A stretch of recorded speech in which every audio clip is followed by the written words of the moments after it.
Hello, welcome.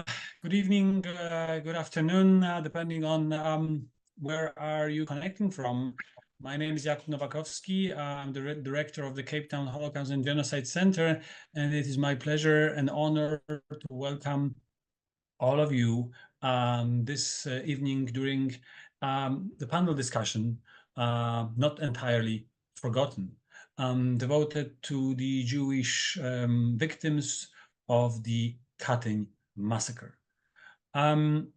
Before I'll introduce all of our guests and give the floor to our speakers, I'd like to say a few words about this the reason why we're here.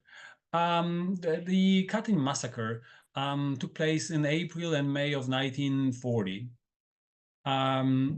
It happened after the outbreak of after the Second World War. As you all know, September 1st, Poland was invaded, attacked by the Germans from west. On the 17th of September, Poland was attacked from the east by the Soviet Russia.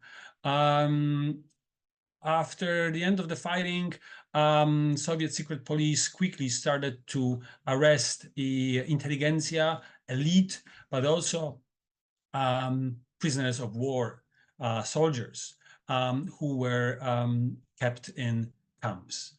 What happened later was killing. By the order of Stalin, Joseph Stalin, approximately 22,000 Polish officers, intelligentsia, elite, were shot to death in the forests and in forests of Katyn and other places. Among those that were killed were also Polish Jews. While for the post-war time, until Poland regained independence in 1989 and 1990 and became a democratic country, the story of Katyn and story of Katyn victims would not be officially recognized in this communist Poland. The perpetrators, the Soviet Russia, and again, the communist government was not interested in discussing this crime. So the victims were forgotten by the perpetrators, which is not a surprise. In the Polish narration, of course, in the underground Polish narration, the Soviet crime was not forgotten. It was discussed. It was illegally commemorated. But in the Polish narration, there was no room for the Jewish victims, as among those that were killed, there were hundreds of Polish Jews killed by the Soviets, not because of their Jewishness, not because of their ethnicity or religion, but because they belong to the elite of the country that the Russians, the Soviets were trying to get rid of. So in this Polish narration, the Jews were forgotten for the second time. And it is also in the forgotten. First of all, because most of their families were killed in the Holocaust. So there were very little of those that survived to remember, to commemorate, to mourn. After the end of the war, the 22,000 victims of the Katyn massacre were also became overshadowed by the much larger number of 6 million killed in the Holocaust. So in this program, Not Entirely Forgotten, we want to bring back the memory of those victims, of those Polish Jews that were killed by the Soviets in 1940 in the forests of Katyn. And I'm extremely grateful to our partners and participants of this discussion, without whom this program would not be possible. I'll start with our partners. Katyn Aids from the Johannesburg Holocaust and Genocide Center, Marek Luk from the Durban Holocaust and Genocide Center, and the Polish Embassy in Pretoria. Thank you all for joining us in organization of this very special evening. And now I'd like to ask Katyn Aids, a chairwoman of the South African Holocaust and Genocide Foundation, but also chairperson of the Council of the Katyn Foundation, Families of Jewish Origin, and we'll speak more about that foundation, to say a few words. Thank you very much, Kuba. Thank you very much to all that are part of today's very important first time in South Africa event. It is an honor to work with Luke Albinski for many years on issues of memory, and it is an important event today because, of course, generally, as Kuba already spoke about, the Katyn massacre is remembered in the last 20 to 30 years. However, there are gaps in this story, and why the South African Holocaust and Genocide Center and the Katyn Foundation is interested in the story is because of our responsibility to recognize those gaps. Let's speak a little bit about memory, because this is really important. And in this case, it can really shine a light on many other cases of such lack of recognition, historical recognition and memory recognition of the past. We many times say, and actually Kuba now spoke about the fact that the 22,000 elite officers and others were murdered in Katyn and in other mass graves in the region. They were remembered, even if it was for many years sort of under the radar. However, one group of about 400 Jewish officers were not remembered. I'm not saying forgotten, because in order to forget, you need to first remember. They were never remembered. So they were not remembered. So now the Katyn Foundation and the 3 centers in South Africa, the South African Holocaust and Genocide Center, took it upon themselves to actually recognize those victims. And this is one case of such effort that we do. And if you, our friends that are joining many of our in-person or online offerings, you know that many times we speak about the complicated memory, layers of memory. And today is one of those occasions. It is important for us to speak about it, and it's so important for us to work with people such as Ambassador Burakowski, the ambassador of Poland to South Africa, and with people like Luke Albinski that took it upon himself to really work on making us all remember. We are also extremely grateful to so many descendants that are here with us today. And I see in the participants list some that I know their parents, grandparents were either deported to Siberia and other places, parents, grandparents that were killed in Katyn and in other places. And of course, dear Giora Barnir, whose father was killed in Katyn. I want to recognize all of them and thank you all for coming and joining us in learning together about this very unknown piece of history. Thank you very much, Tali. So now, unfortunately, Ambassador Burakowski couldn't be with us in person, but he has sent a pre-recorded message, which we will play now.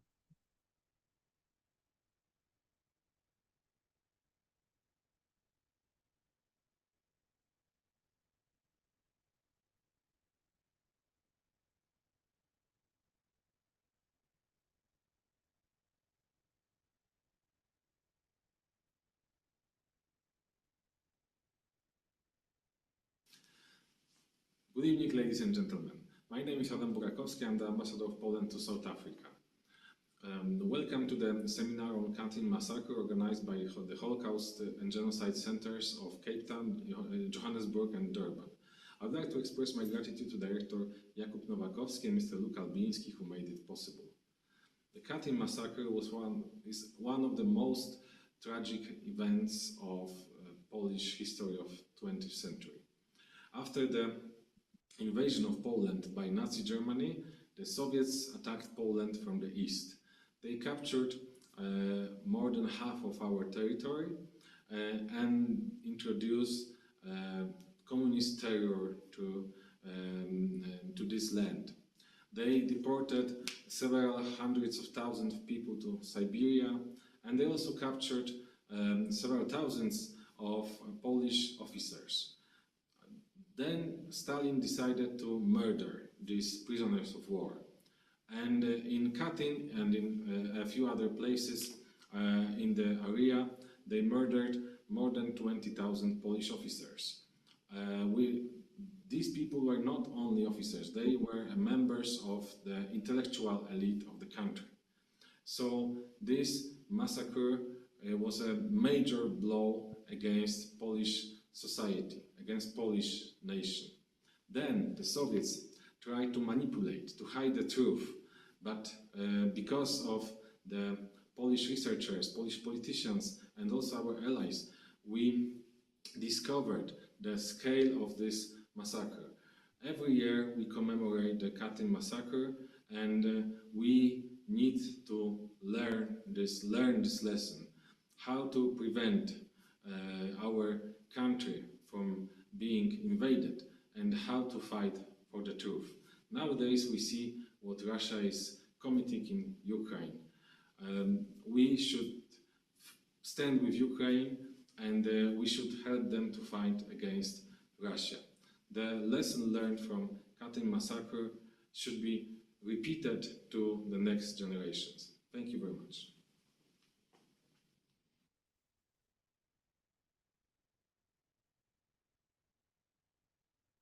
So let me once again express my thanks to Ambassador Burakowski and the Polish Embassy in Pretoria for joining us in that very recognition. And now the most important part. We couldn't do this program if not for our excellent speakers and very special men. And it is now my pleasure to introduce both of them. Mr. Giora Barnir, known in Poland as Jerzy Rabiner, was born in Warsaw in 1936. He has few precious memories of his father, Emil Emanuel Rabiner, born in 1907 and killed in 1940. Officer in the Polish army who left home when Giora was free to fight in the Polish army against the Germans and the Russians. He led a platoon of Polish sappers. Emil was subsequently interned by the Soviets in Starobielsk, became a prisoner of war, and was murdered in Katyn. Giora himself survived the Warsaw Ghetto. He escaped in 1943 at the age of 6 to live on the so-called Aryan side of Warsaw before ending up in a village called Ruda Oś near Radzymin under a false identity. After the war, Giora spent time in Warsaw and Łódź in the care of an uncle and a family friend from his time in a ghetto, before emigrating to France, where he spent 2 years in the orphanage. In 1948, he left for Israel, arriving at the age of 12 during the War of Independence in his new homeland. Giora, with his late friend Janina Goldhar, worked on developing a list of all the Polish Jewish officers that were killed in Katyn. With some persistent effort, he also got Yad Vashem to recognize the Katyn victims. Giora, thank you so much for joining us this evening from Israel. Our second guest is Luke Albiński. Luke Albiński is based in Johannesburg and was brought up in a Catholic household, and he only learned about his Jewish origins at the age of early 20s.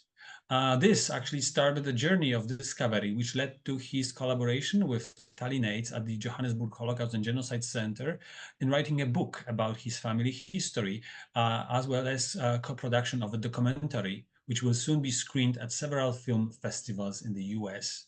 And also in helping translating and editing a book about the doctors of the Warsaw Ghetto, which was authored by Maria Ciesielska. And finally, recently, it was Luke Albiński who set up a foundation to commemorate more than 400 Polish Jewish officers murdered in Katyn by the Soviet secret police, the NKW there.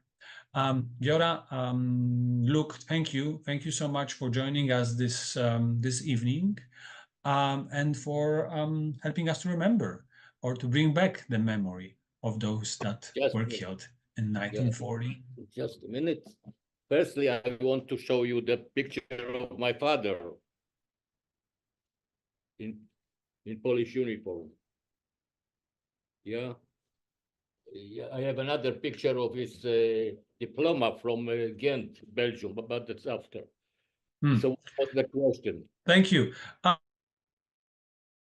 So let's start as a part of the work of the foundation.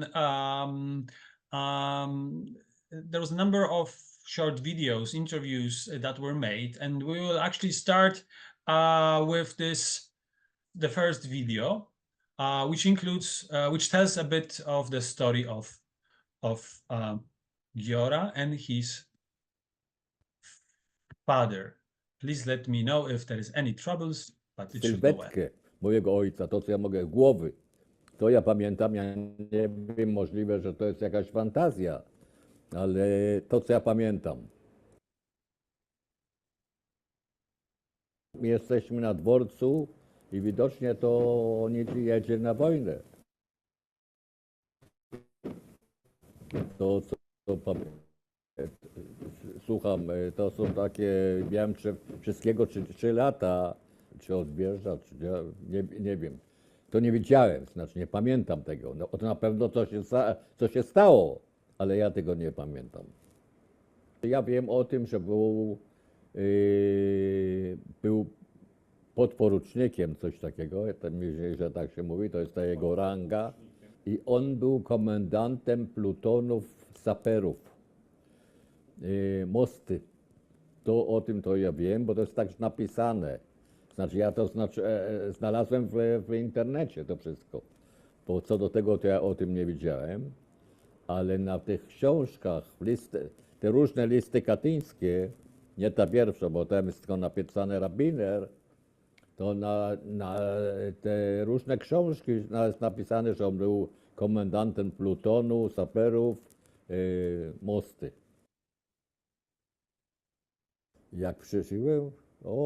To jest very long story, bardzo długi, tak, ale po prostu to byłem w Warszawie, w różnych miejscach. W jednym miejscu to było w jakimś takim, byłem taki jakiś, jak powiedzieć to, dawali mi jeść tam jak dla psa i były tam książki i było trochę światła. To ja już wiedziałem, po prostu moja mama w getcie nauczyła mnie polskiego i francuskiego. W 1934 roku byłem na wsi koło Ruda Łoś, na wiesie, to było kodek. Moje imię było Władysław Piotrowicz. Dlaczego Władysław Piotrowicz, nie wiem, ale to co mi dali i byłem Władkiem także. I tam byłem jakieś około 8 miesięcy. Jak Rosjanie później wzięli te miejsce, byłem u niego jeszcze jakieś 2 miesiące i później on wziął mnie do Warszawy, do mojego wujka z powrotem. Oni mieszkali na Grochowie, na ulicy Czapelskiej. Do dzisiaj jest ten dom, tam na Czapelska 32. I później nawet do Łodzi jakaś nasza sąsiadka z getta, pani Irena Wundheiler, chciała mnie zaadoptować. Przyjechała do Warszawy, wzięła mi do Łodzi, byłem u nich 3 miesiące na Piotrkowskiej 66, ale mój wujek, brat mojej mamy przyjechał, wziął mnie i Czerwonego Krzyża, który jechał bardzo dużo żydowskich dzieci. do Francji. Tak to było. Przyjechałem do Francji, byłem tam 2 lata. Także takie domy dziecka mniej więcej, ale tam byli już dzieci. Josi był ze mną, ale w tym jego matka była tam nurse. Jego matka ta była, tylko to miło w tym pierwszym, tylko w tym drugim domu, gdzie byliśmy w Villers-Downton koło Lyonu. I stamtąd wyjechałem do Izraela w 1938 roku. W październiku 1938 roku przyjechałem tutaj. Tutaj jeszcze była wojna. Nie rozumiem bo tutaj jest Shoah, to jest wszystko Shoah. Ja ci opowiedziałem także, że 25 lat temu, jak chciałem zrobić jakiś board z nazwiskami naszych ojców i poszedłem do Yad Vashem, to powiedzieli, co nagle Katyn, to należy do Shoah. I to wzięło mi jakieś 6 miesięcy, 8 miesięcy, żeby zrozumieli, że to jest tak, że to jest część od Shoah. Tak to było w 1996 czy 1998 roku, 20 kilka lat temu. Ale teraz jest taka tablica tam z nazwiskami na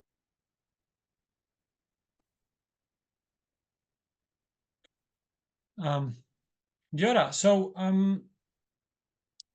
when was the first time when actually you heard that that word, Katyn? Was that something that was discussed in your family? Not my family, but I will tell you. My family knows everything about. So the first time I heard, no, maybe I read about it. It was in 43, March or April. And the reason for it was that I was in the Polish part of Warsaw after I ran away from the ghetto. I ran away from on January 43. So I was in the place of when the girlfriend of my uncle or a brother of my mother was there. It was in a small room, and she collected me when I ran away from the ghetto. And my uncle was a little crazy. He loves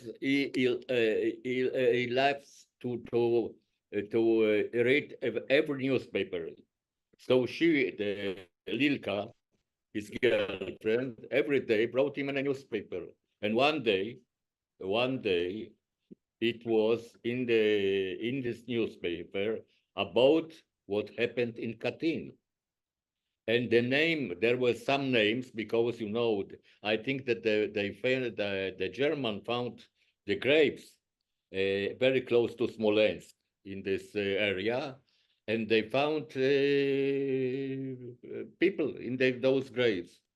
And there was a name of my father, Rabbiner, without rank, without name Emil or Milek, nothing, only that. So because as you read before it, my Polish was very good because my mother teach me Polish. I could read and write everything. So the name was there. And from this time, I knew that my father is dead. He's not alive. That's the first time. And after, when I came to Israel, his sister came to Israel with her husband in 49. And I lived with them. And she didn't believe what I told her about her brother, my father. And she sent letters to Swiss, to the Red Cross, to every place to find her brother. That's you see, that's the first time that I heard the name Katyn. Thank you, Giora. And Luke, how about you and your family? Was Katyn something that was discussed, or was it part of your discovery of late 20s? So, I grew up in a Polish Catholic household outside of Poland. Now I think the most memorable event that made me aware of Katyn was the day before my 11th birthday. The Katyn Monument was erected in the James and Ethel Park here in Johannesburg. That was a big event. One of the architects who designed the monument, it's a beautiful monument in the park, was Andrzej Romanowicz, who was a friend of our family. And then for many years as a teenager and a young adult and later in life, I would go to this monument to for the commemoration of the Warsaw flights, because as probably most of you know, South African Air Force squadrons flew over Warsaw during the Warsaw Uprising and dropped supplies to the insurgents. And 69 airmen were killed in that action. It was a pretty suicidal affair. And so every year, the Warsaw flights are commemorated, and every year we would meet at the Katyn Memorial to commemorate those brave airmen, South African airmen that lost their lives over Warsaw. So that's where I learned about Katyn. It's quite symbolic there, because you have soil from Katyn, you have soil from the Powązki Cemetery, which commemorates the fighters of the Warsaw Uprising, one of which was my great uncle Mietek Mazowiecki. And so I was linked to that place through that fact too. And then there's also soil from the place where Jack van Eysen's plane was shot down, very near Warsaw Airport. And I met Jack and I got to know him. So yeah, so Katyn was part of the mix of all of that. But the other very memorable event that I will never forget was meeting one of the few escapees from Katyn. You know, with almost 22,000 officers murdered, not just officers, also some civilians, but 22,000 people murdered in Katyn and in prisons in the area, but 395, so you can work out the percentage, it's pretty low, actually were transferred to other camps and were not murdered in Katyn. And one of these 395 was a very famous Polish emigre called Józef Czapski, who was the founder of Kultura magazine, who was a famous painter, a writer, a great intellectual. And I had the honor of meeting Józef Czapski with Adam Michnik in Paris, just after the fall of the Berlin Wall, as Poland was freeing itself from communist yoke, and talking to Czapski about his experiences. And he really did have a most extraordinary life. What you may not know is that Czapski actually looked in vain for Polish officers murdered by the Soviets twice in his life. First in 1920, we went to look for his old Ulan regiment to see what had happened to the officers in Soviet Russia who were left behind after the Russian Revolution. And there he found the Bolsheviks had murdered them in 1920. So he was on this searching for his officers in 1920. And then again, having survived Katyn in 42, 43, he was again looking for these officers who were murdered in Katyn. So what a remarkable destiny. And he wrote a book called In Human Land. And so that also for me, you know, in my early 20s was a very memorable event around Katyn. And then of course, Andrzej Wajda's film that came out, that was also for me very meaningful. Thank you, Luke. Yes, it is a interesting connection that actually this memorial that Luke mentioned in Johannesburg is, if not the first, is one of the first official memorials to the Katyn massacre, and it is here in South Africa in Johannesburg.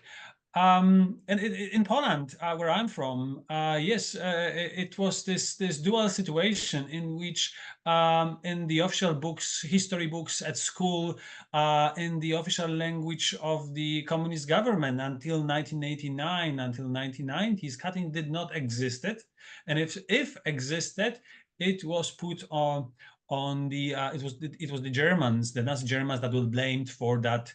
That killing, for that massacre. That change in late 1990s and mid 1990s, when when the new Russia, after the collapse of Soviet Union, recognized for a brief moment of time their responsibility for that crime. But today, with the Putin's Russia, once again deny any connection and any responsibility for that crime. But of course, in unofficial discussions in Poland, both before, I mean, pre-1989, Katyn was very present as a sign, as a symbol of the Soviet crimes on the Poles. Though those discussions, in most cases, would exclude any information, any stories of the Jews, of the Polish Jews that were killed in that very place. So Giora, you've mentioned that it took you some time to convince Yad Vashem to recognize that that crime and the people that were killed in Katyn. Do you know that today something has changed? What's the level of knowledge of that very massacre, of that very story in present-day Israel? I don't think so, because you know my generation, maybe because I told the story in some places, but the new generation, they don't know nothing about it. You know, we have our Shoah, and you are speaking about almost almost 600 Jewish Polish officers. It was, the number was 400, but you know what's happened, that Janina Goldhar and me, we were looking for the names, because the Polish from Poland, from the Rodzina Katyńska, they sent us the cemetery books. You know, the cemetery books, all the names. And for example, if you hear name like Ben Moshe Wilkomierski, it means that he is a Jewish, but he changed his name to Wilkomierski. So it was very difficult to look after it. So sure, we found 400 and some, but there were, I think, 200 more officers in the Polish army. Yeah, and you see in Israel, when we begin our small organization, it was 30 years ago. Even it was Janina Ziemian. She was a wife of a very author who wrote the book Chłopcy z Placu. I don't remember exactly the name. And she was the first, because she was her father was killed in Katyn, and she started with this project. And at the beginning, 30 years ago, we were something like very close to 40 people in Israel. And now we are only 3 people, that's all. And you know, we are so busy to my family, everyone knows about it, Katyn. And I wrote a book about what happened to me during the war. So there is Katyn and a picture of my father, everything. the people of Israel, I don't think that they know what's Katyn. And you know, the population is from over all the world. So if you think that someone who came from Romania or from Yemen knows about Katyn, zero. Okay, it's okay. I think that this is normal. It is normal. Thank you, Gera. It's interesting because this narration about Katyn has been changing in Poland, but it's still while it is very important part of our national identity. It's still is rarely known that once again among those that were killed there were Polish Jews. Which is extremely important because again it underlines the simple fact that the Polish Jews were part of the nation, were part of the landscape, and they were members of the elite of the army and politicians and journalists and teachers. And that's why the work that is being done by the two of you, by you and by Luke and by the foundation that Luke created is so important because it changed this narration, and unfortunately it's still today. Although of course once again Katyn is today important part of our Polish identity and it's being commemorated. It is still sometimes that the Jews are being perceived more as perpetrators in that crime, in this false idea of Judeo-Bolshevism, rather than as a victims of that system. I read a Polish Canadian professor. It was, I think, 5 years ago. He wrote that the Jewish, they killed the Polish officers. Why? Because Kaganovich was #2 after Stalin. You see, Polish professor. So I think about it. It is I don't know what to say. This is anti-Semitism. That's yes, all. Unfortunately, this is changing also because of the work of the people like Luke and you, and today Polish authorities, and hence once again our recognition to the Polish ambassador, are recognizing this fact that yes, Jews were victims of that very system. And were suffering along the poles in this forest of Katyn. But certainly it is a work in progress. And look, because you've been coming in as an insider and outsider, you may perhaps also comment how does it look from your perspective, this change in the discussion? Is there a change in the perception of that crime? You know, I think there's a tremendous educational challenge that needs to happen, because people need to get a better understanding of the diversity of the Second Republic. You know, the Second Republic had big Jewish minority, big Ukrainian minority, big Belarusian minority.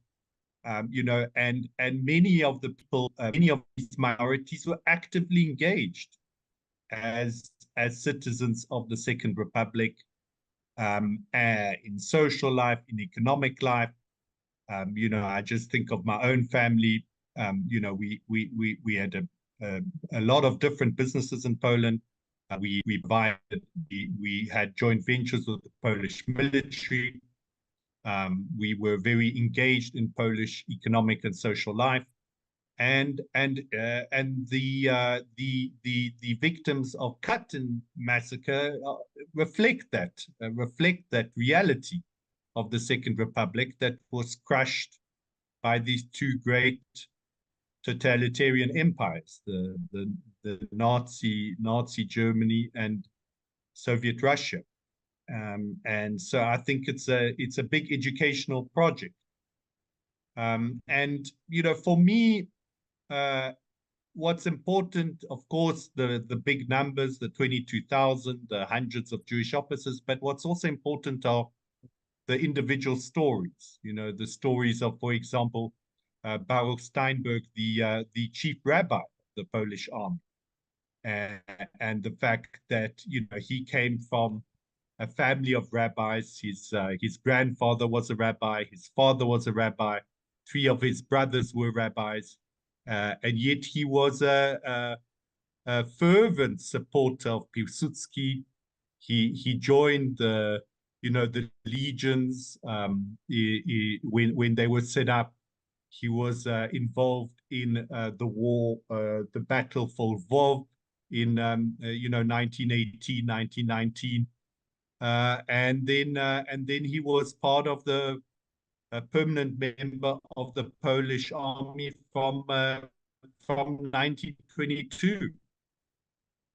So you have examples like that, or you have lieutenant colonels like Maximilian, leading artillery units in the Polish army during the war with the Bolsheviks, and part of the artillery instruction corps, and then heading up the defense of Lvov, and so both awarded the highest military honor, Virtuti Militari. So these stories for me are sometimes more meaningful than just the numbers. The fact that 14 generals were murdered, 200 pilots were murdered, 300 doctors were murdered in Katyn. By one estimate, 25% of the Polish elite was murdered in this event. So you've got the big numbers, but then you've got these individual stories of heroism, of Jews being very much engaged in the battle for Polish independence, for the fight against the Bolsheviks in 1920, part of the military in the 20s and 30s, and then victims of Katyn. Yes, you're absolutely right. And actually, the name of Chief Rabbi of Polish Army, Baruch Steinberg, is also important for me, because it is actually the first time I read and heard about Katyn was when I also saw his name.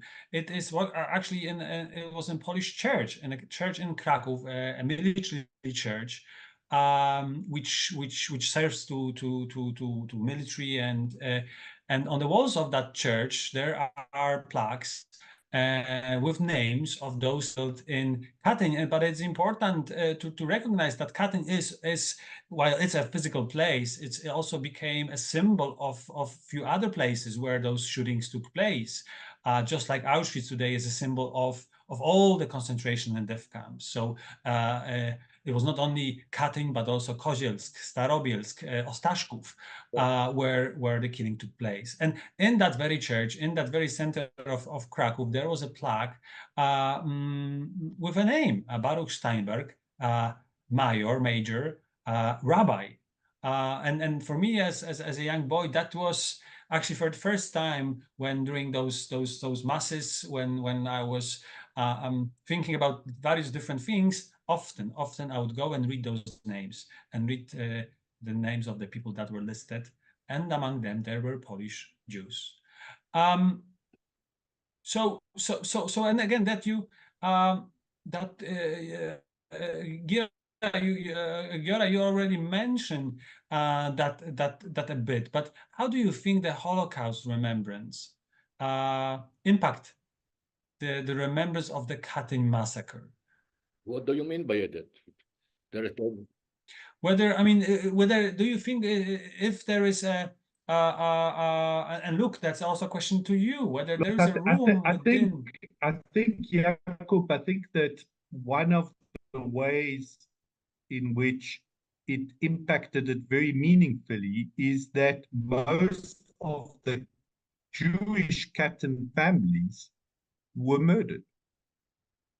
So where during people that had survived the Shoah and who could speak about their fathers who had been murdered in Katyn, because most of the officers of this is the tragedy of it all, that most of the the families of those officers ended up being murdered in the Shoah.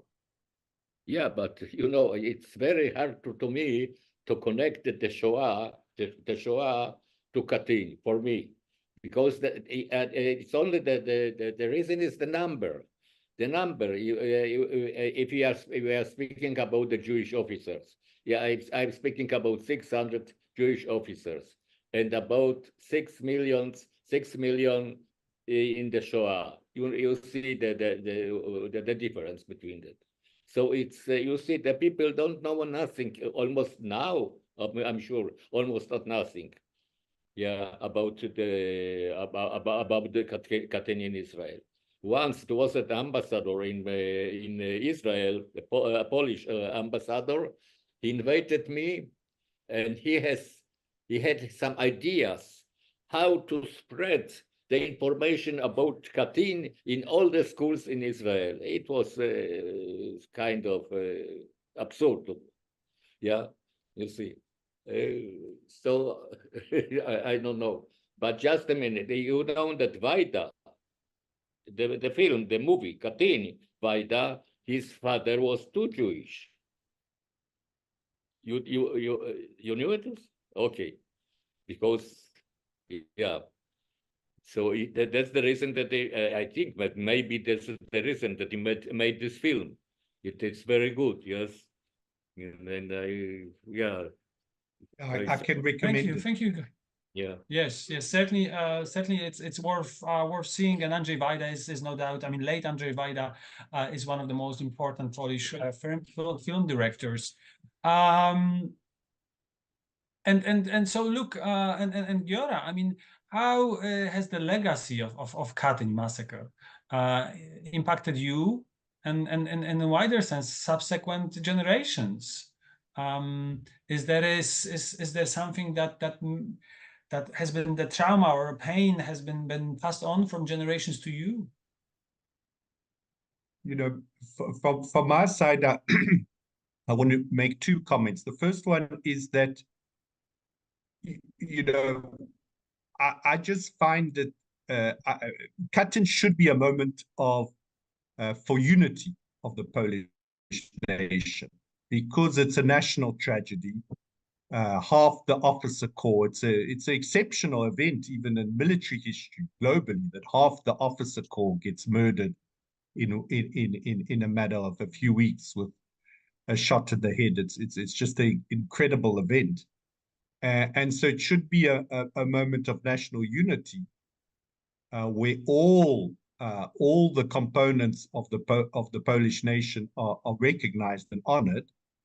And you will know this, Jakub. What is very sad is that our tragedy, where 96 Polish humanitarians, politicians, the president, Lech Kaczynski, the chief of the general staff, were killed in that unfortunate plane accident. It became also a point of massive political polarization, with the believers in the conspiracy theory, not able to have a rational discussion with the rest of society. It's very much like what we see with the MAGA crowd in the USA. And that is very sad in a way, because it should always be a national tragedy that really goes beyond any political divisions of any kind. So I feel some sadness around that it became so politicized. But for me, what's important is that unfortunately, Giora and Miriam and Yossi are quite elderly, and we of course wish them 100 lat, 200 lat, but reality is that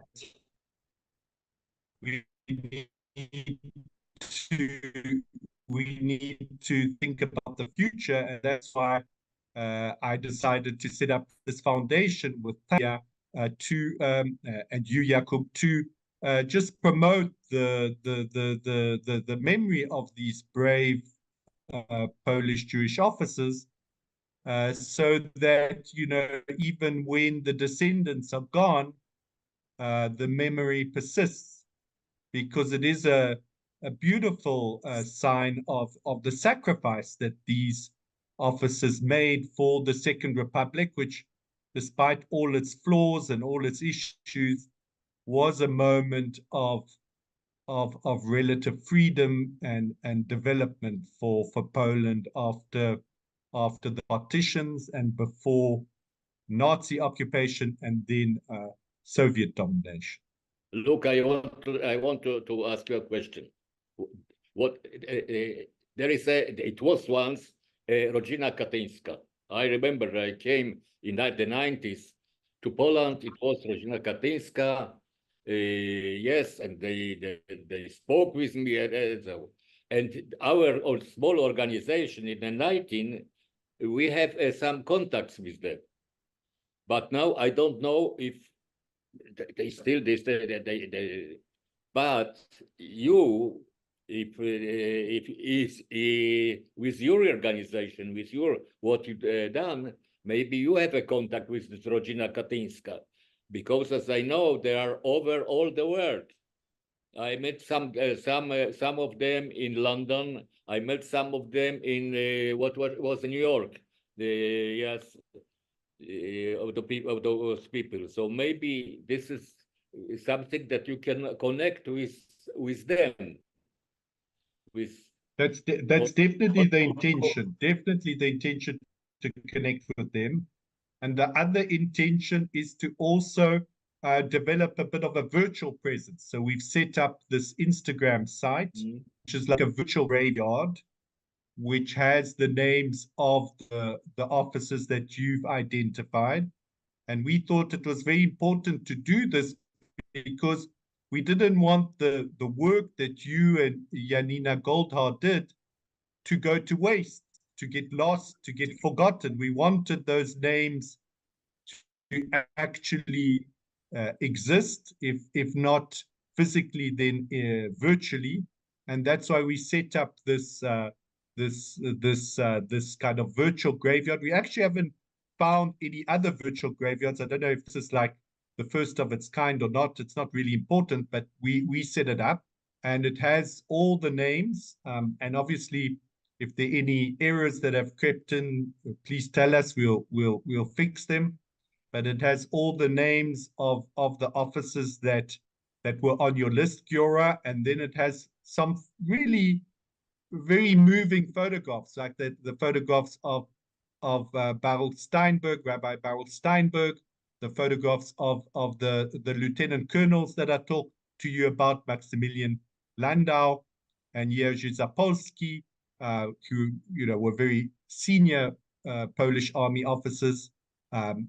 It's really I think a way of commemorating these officers, so people can find these names. Maybe some family members will find the names.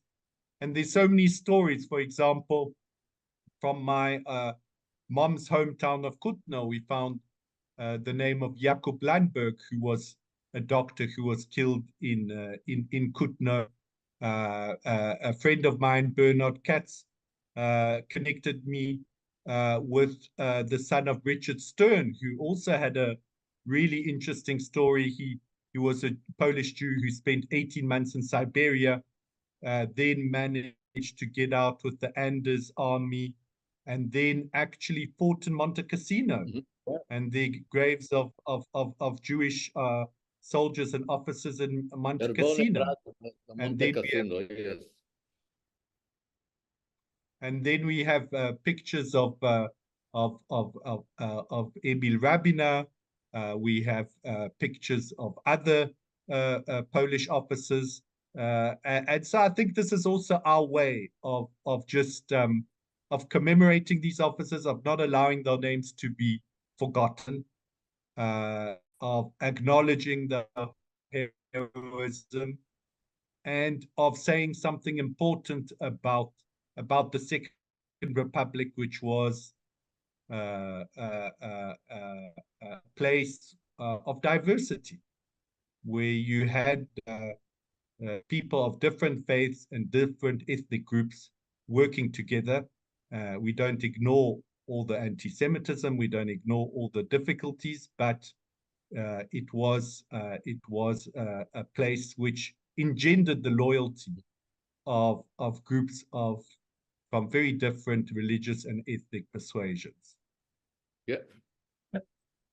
Thank you, Luke. And I think there is something one more thing that this virtual graveyard is doing. It is also providing this commemoration, which is not religio-ethnic. I mean, which does not narrowing down the symbols to Catholic ones, as you all see in the memorial in Johannesburg, just like many other memorials devoted to that very crime, use the symbolic of cross, but there's no Star of David. Yeah, there's no reference to the simple fact that not all of those people were of Jewish faith. They were all Poles, including Polish Jews, but not all of them were of Polish, of religious, of Catholic religious. That's absolutely right, and that's why if you stop on the logo that Jackie designed for us for the foundation, you can see the red and white of the Polish flag, and then the Star of David there. I think it's a very beautiful logo that she designed there for us. I think a deeply meaningful one, and certainly what we want to do. One of the things that we want to do in future is look to try and convince the authorities, be they city authorities or national authorities, to also put a Jewish symbol on some of the Katyn memorial sites, so that this the reality of the Jewish sacrifice is also acknowledged. So that's going to be a battle that we'll be taking up in future. We also need to acknowledge that not only were there something like 100,000 Polish Jews that fought in the Polish army in the September campaign against Nazi Germany. So there were about 1 million Polish soldiers that were mobilized, and 100,000 of them were Polish Jews. Not only do we need to recognize all the Polish Jews that were in the Anders army, including one very famous one, Menachem Begin, who left the Soviet Union, to Persia, got to Palestine, and then also those that continued. Some of them stayed in Palestine, but some continued on to fight in the Italian campaign and in Monte Cassino. And then, of course, we must recognize also the Jews, the Polish Jews in the Polish Soviet army of Berlinguer, because, you know, it's easy to forget their sacrifice too. And there were many Jews there as well. So I think it's a layered, multi-dimensional story. Thank you, Luke. And hopefully through the work of people like you and the foundation that you created, but also other institutions and the Polish authorities, this will be possible. And the inclusion of this Jewish suffering into this wider narrative of Katyn will indeed take place. And we'll see questions, but before maybe we'll get to those, maybe we can actually play some more videos prepared by Luke and his team and by the foundation that will first of all show some of the things that the foundation is doing, and also voices of two other people that are very closely connected to that crime. So let me start with the first video.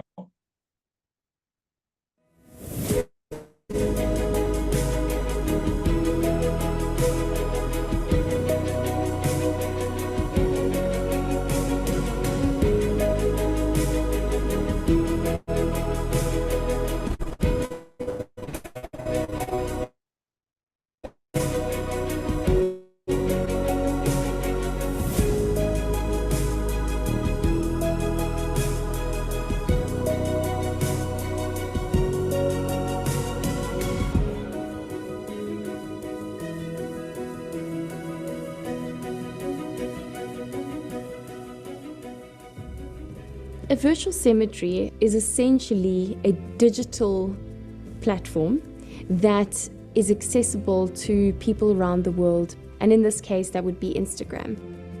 This project was originally actioned to commemorate the Polish Jewish officers. When you visit the site where the family members can, go back and look at records, that information is accessible and gives that feeling of honor, respect and dignity. It is very complicated for me because I don't know my father at all. I didn't know him. And nobody told me about him. Kiedy wybuchła wojna, ojciec został zmobilizowany. On był lekarzem rezerwy. I więcej nie spotkaliśmy jego.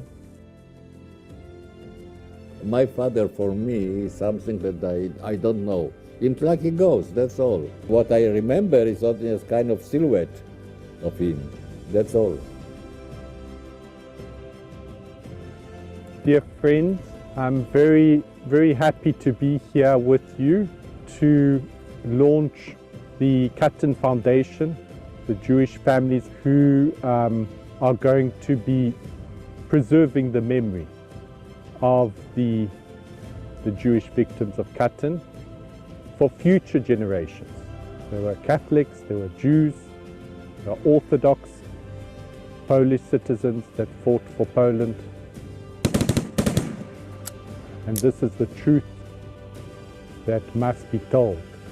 Oblivion is the final indignity, and we don't want that to happen.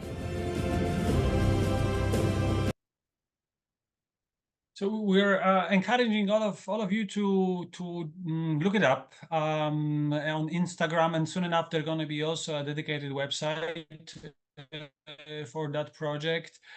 So you'll be able to commemorate those victims and learn more about their lives. Let me share two more videos, which will bring again two other stories to us. Please just give me 1 second.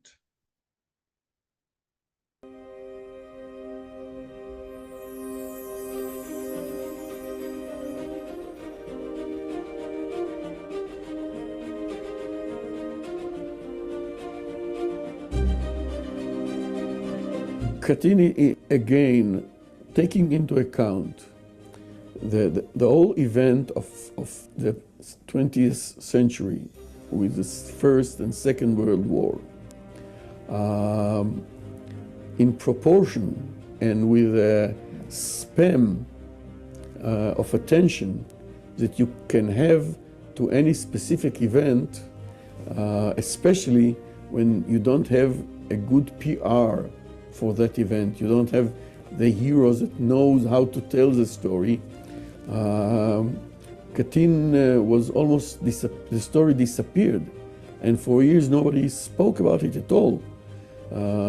It only in much later became a story, or we realize the whole story of what happened there.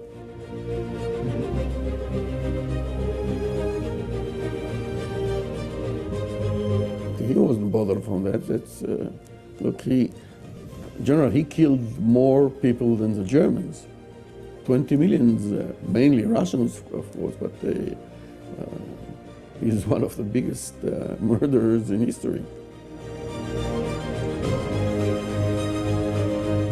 The story of the event in Katyn, the murders of all those Polish officers, is not known well.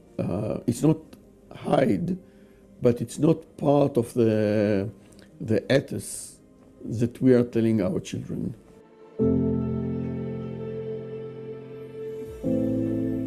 Ladies and gentlemen, it is my great honor to be here today with you to commemorate the victims of the Katyn tragedy. The Polish embassy in Tel Aviv has been working for many years and supporting the Katyn families of Jewish descent here in Israel.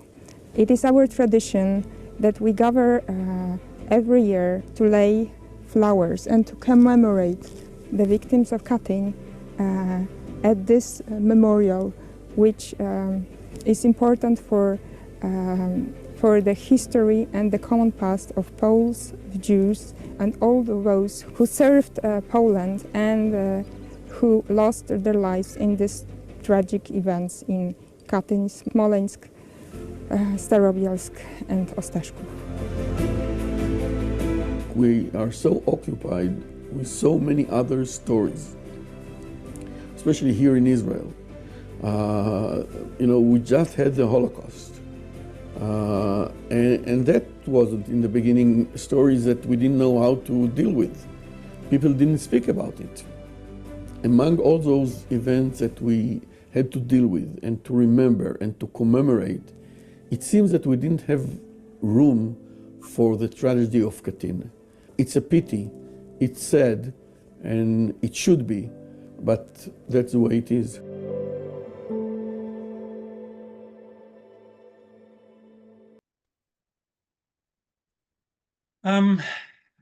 So you see that again, the work of the foundation and the work of people like Giora and Luke is terribly important for all of us. We have a few questions and still a bit of a time. So if our speakers wouldn't mind, I'll read some of those questions and ask you to comment on these.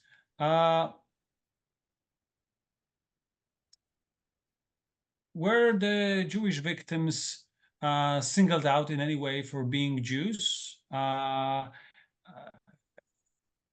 during the massacre, or whether they were identified separately? So again, whether they were killed because of their Jewishness or because of their belonging to a particular group? So, as far as I know, they weren't singled out at all. They were killed as Polish officers. There was also the question why they were killed.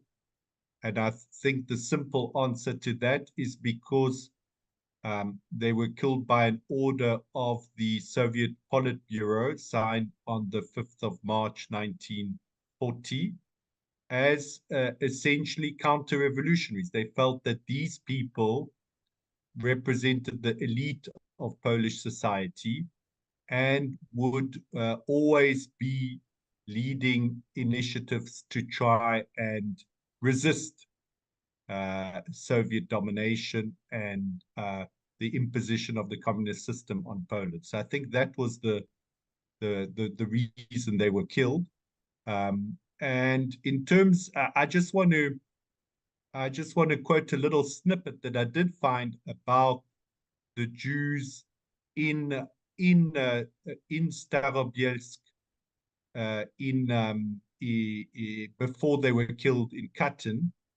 That was written by Bronisław Młynarski in his book In Soviet Captivity, where he says, and it's just one sentence, but it's quite moving. He says, on Friday evenings, we gathered outside a dilapidated shed where hundreds of Jews, led by chaplain Dr. Steinberg, said fervent prayers in Hebrew. And of course, a few weeks later, they were murdered. Thank you, Luke. Look, they were killed because they were Polish officers. That's all. So thank you, Luke. Thank you, Giora. I see that some of the questions been also already answered in the chat. Are there any final remarks, comments you'd like to make before we will finish up this recording, this program? I want to just read from a short recollection by Janina Goldhaar. She published a book called My Story in 2012. And this is how she experienced the tragedy, the Katyn tragedy, how she found out about her father's demise in Katyn. So it goes like this. We spent those days waiting for a message from the father. If I remember correctly, we received the first signal that he had survived in October 1939. We were visited by one of the soldiers who served in his unit and was taken prisoner by the Soviets. The Soviets released all the soldiers but kept the officers. Our father sent us a message that we were fine. My mom was pleased that he was detained by the Soviets because she thought this was better for a Jew than being arrested by the Germans. One day in December, we were delighted to receive a postcard from Starobielsk camp, and then another one in which he wrote he was fine and asked for our photos. He also wrote that he had my teddy bear. The third postcard was written in early March. It came at the same time as a return parcel with photos that my mom had sent. We were upset by this, but my mom thought that he must have been transferred somewhere. At that time, we could not even imagine that he was already dead. Just a minute, just for the mother of Janina Goldhaar. She was the oldest widow of Katyn. She died she was 112. Okay, just to add this.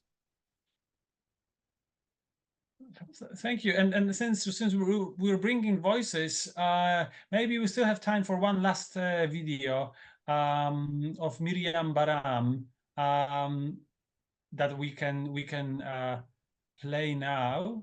And again, if there are further questions, please write them in the chat.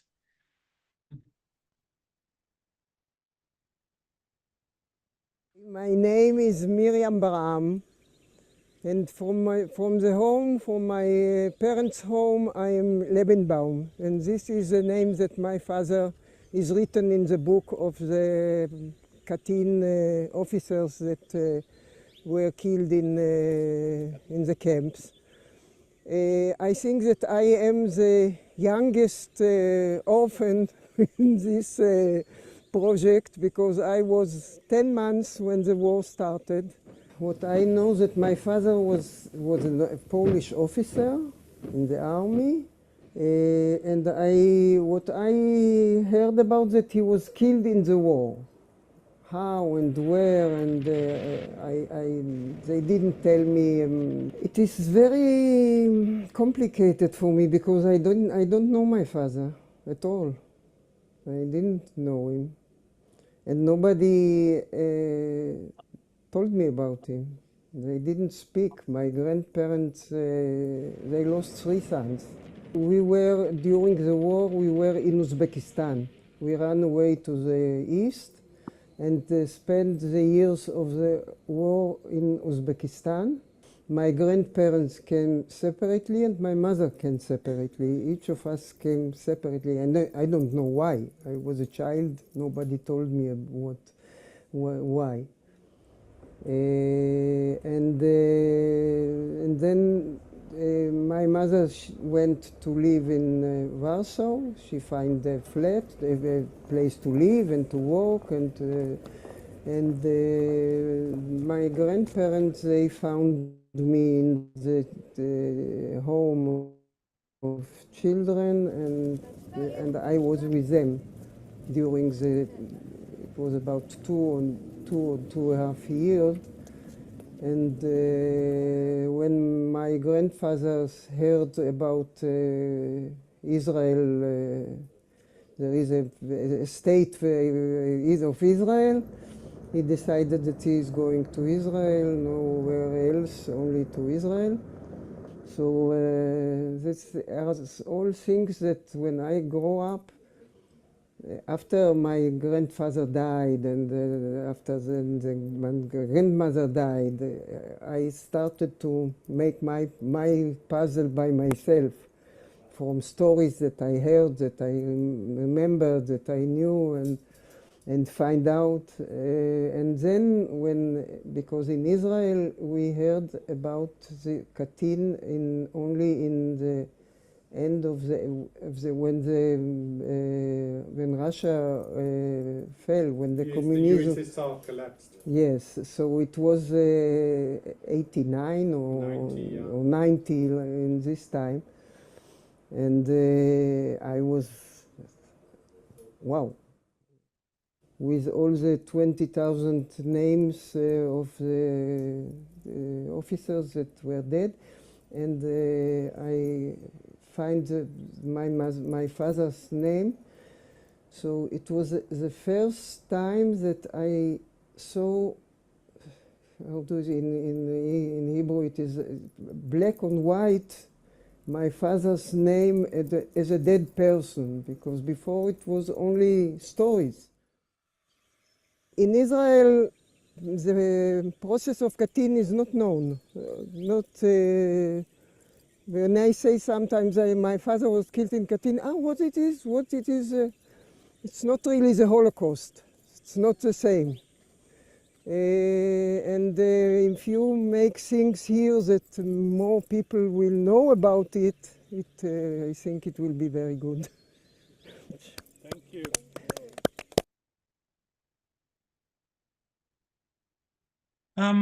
Thank you. Thank you, Luke. Thank you, Giora. Thank you, Talinates. Mary.